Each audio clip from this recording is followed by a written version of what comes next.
Bonjour à toutes et à tous. Euh, je parle souvent en arabe. Cette fois-ci, je fais cette vidéo en français. Je souhaite parler d'un phénomène, d'un fait de société depuis l'apparition du Covid-19, ce qu'il appelle coronavirus. Moi, je l'appelle Covid-19 parce que c'est un coronavirus et que pourquoi on l'a appelé 19, c'est parce que la vérité c'est qu'il est apparu en décembre 2019, fin 2019.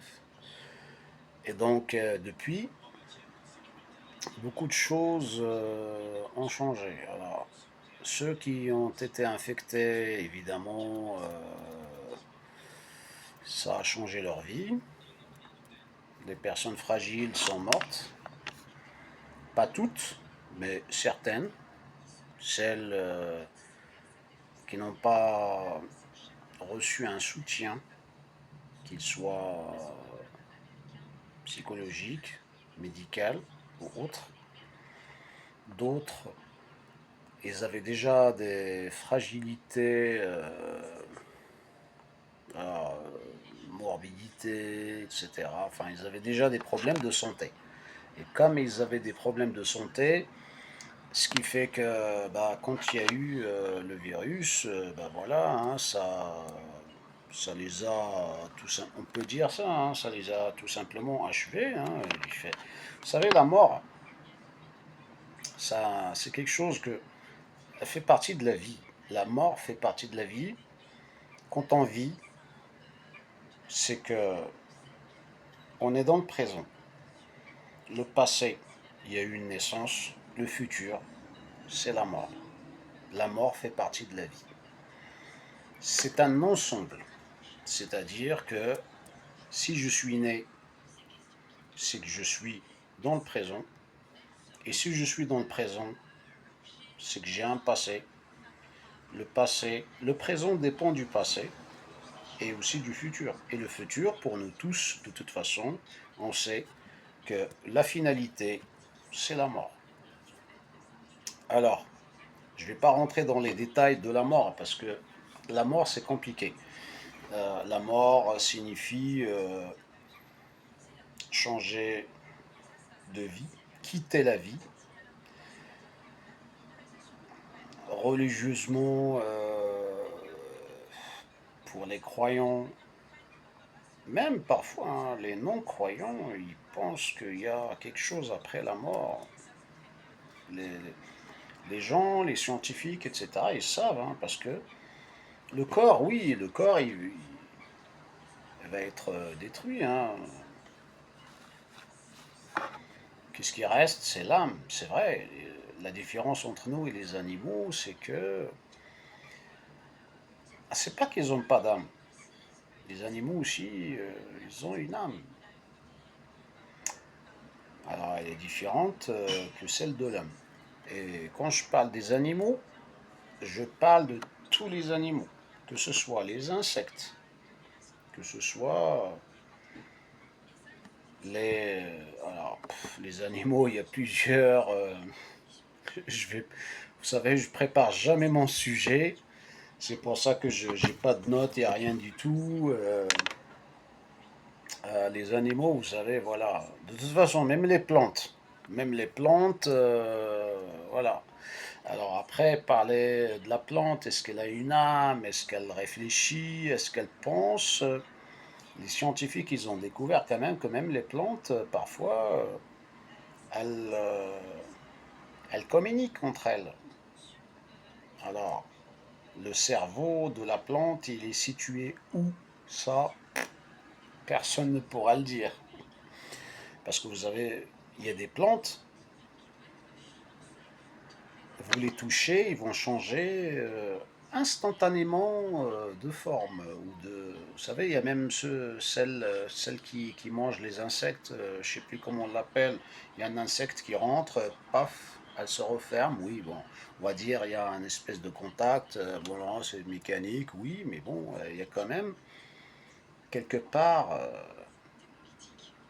un système nerveux qui fait en sorte que bah, quand ça touche, ça se ferme ou ça change. Alors vous avez aussi des plantes qui communiquent entre elles, comme je l'ai déjà dit. Vous avez beaucoup de plantes qui communiquent, c'est-à-dire que quand elles se font attaquer par un animal, elles vont libérer des, euh, des substances chimiques que les autres plantes, elles vont tout de suite sentir qu'il y a une attaque. Elles vont libérer. Alors ça, j'ai vu ça, j'ai lu ça dans un... Alors ça se passe... Je ne vais pas parler de l'Amazonie, etc. Je connais beaucoup de choses sur l'Amazonie, mais là, je vous parle de l'Afrique.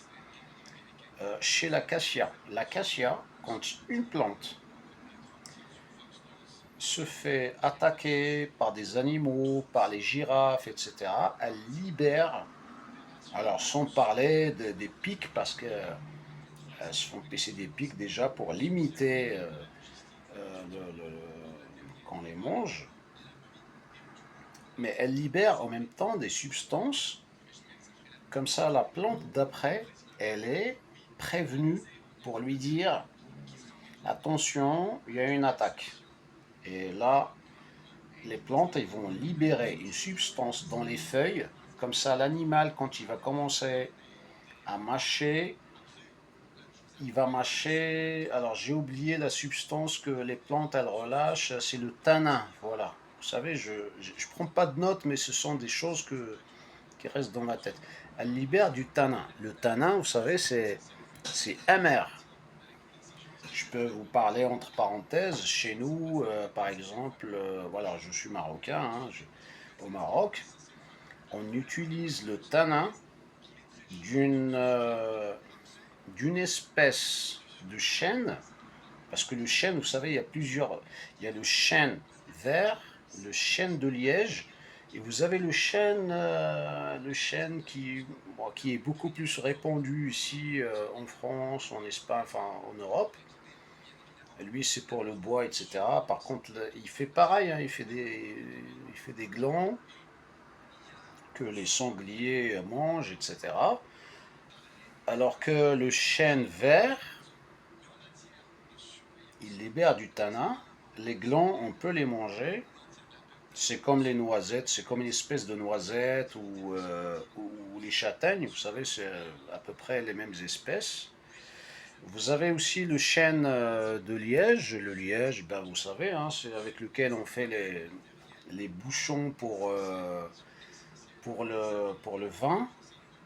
Mais on fait aussi plein de choses, hein, vous savez, une espèce de tapisserie de murs, etc. Voilà, ces plantes, elles communiquent. Alors, je pense que je commence à m'éloigner un petit peu du sujet. Le sujet principal ici, je vais essayer, hein, vous savez, je fais un essai avec cette vidéo, après on verra bien. Le problème, c'est que le Covid-19, depuis le Covid-19, les gens, ils ont changé de comportement. Alors, c'est partout dans le monde, c'est pas uniquement. Alors, je parle pas uniquement en France, hein.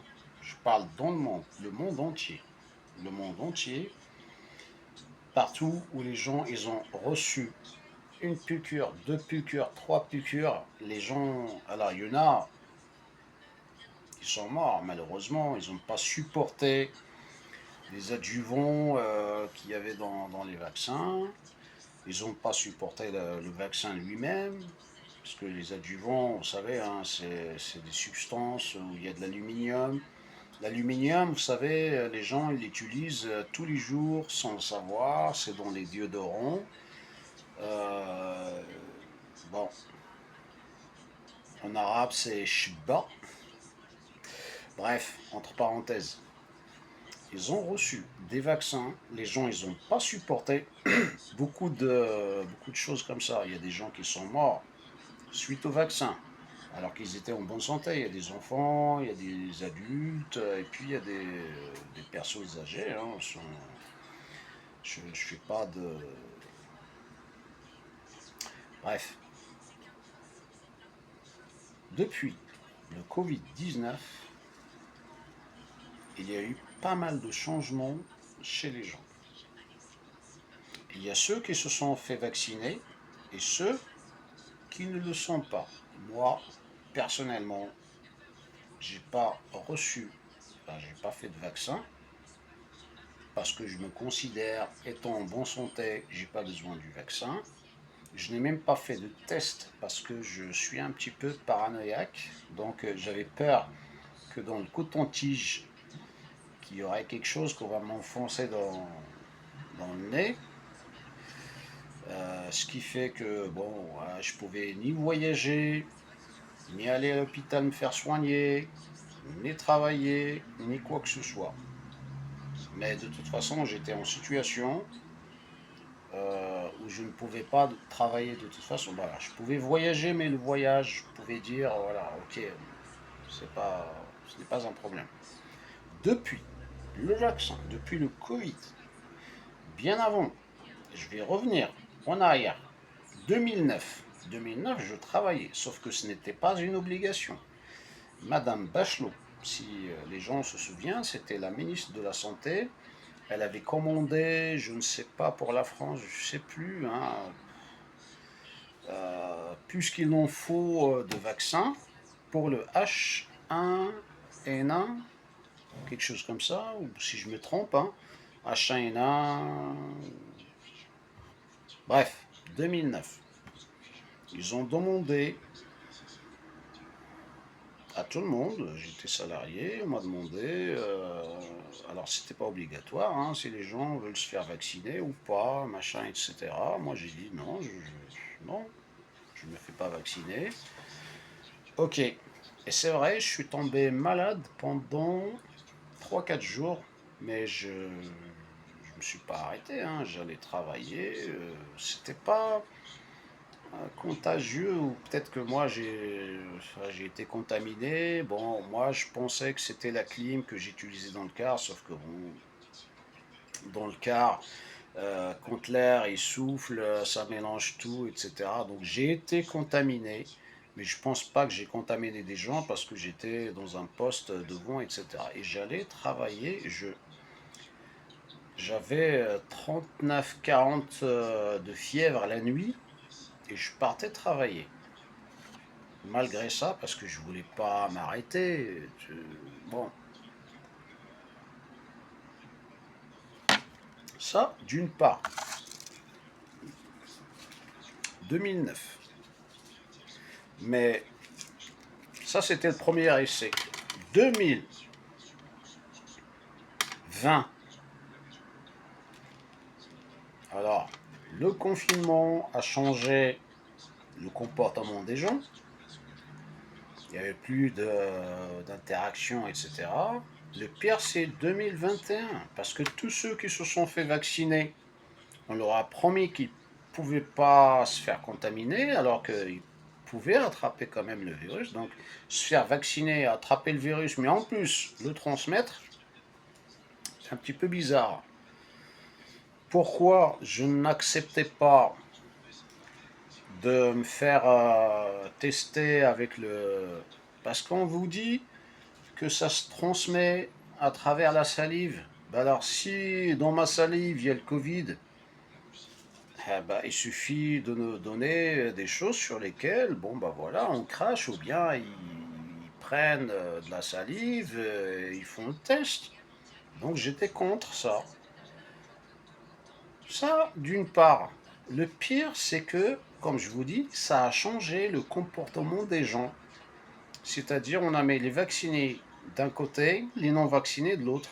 On disait aux vaccinés, comme par hasard, ok, vous êtes vacciné, mais vous pouvez quand même l'attraper. Ce qui fait qu'ils ne pouvaient pas interagir avec ceux qui ne sont pas vaccinés. Ils ont peur de ceux qui ne sont pas vaccinés. Ils s'éloignent d'eux. On a séparé la société. Mais moi, je dis toujours, alors pardonnez-moi, hein, bon, je suis pas un mathématicien, je suis pas un grand mathématicien, etc., il y a une différence entre séparer la société et fractionner la société. Moi, j'appelle toujours ça la fracturation. On a fracturé, c'est comme 1 sur 2, ok, c'est comme si tu divises 1 sur 2, c'est pas très grave, mais quand tu prends 1 sur 4, 1 sur 10, là, on rentre vraiment dans les fractions, quoi. On a fracturé la société, on a séparé les gens, on a mis les uns sur les autres. T'es vacciné, t'es pas vacciné, t'as fait le test, t'as pas fait le test, tu manges pas à côté de moi, pousse-toi, je m'éloigne, nanana, je mets le masque, tu mets le masque.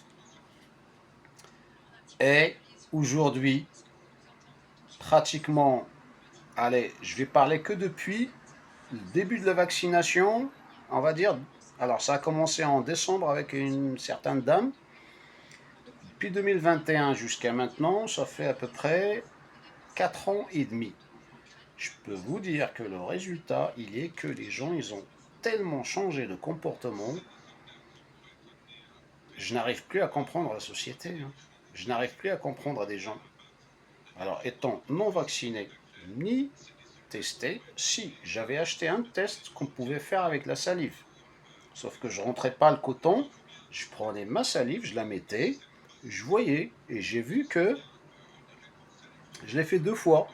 Je l'ai fait 2 fois, j'ai vu que j'étais positif. Mais je n'étais pas malade, j'étais en bonne santé.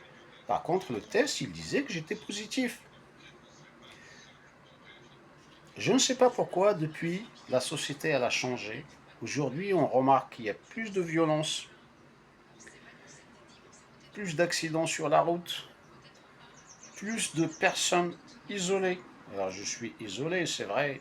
Je fréquente personne, je suis tout le temps chez moi. Je sors que si je dois acheter, faire mes courses, quoi, en général, faire des choses administratives, voilà. Je ne fais que ça. Mais c'est pas parce que j'ai peur d'être contaminé ou quoi que ce soit. Non, les gens, ils sont devenus dangereux.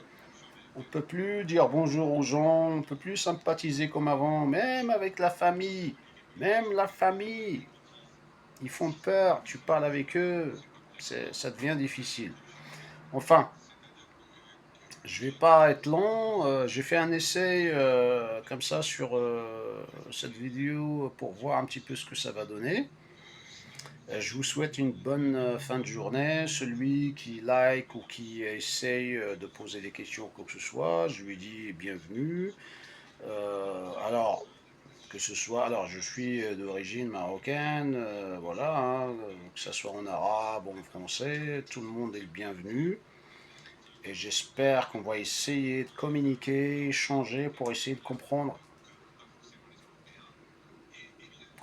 au moins ce qui se passe.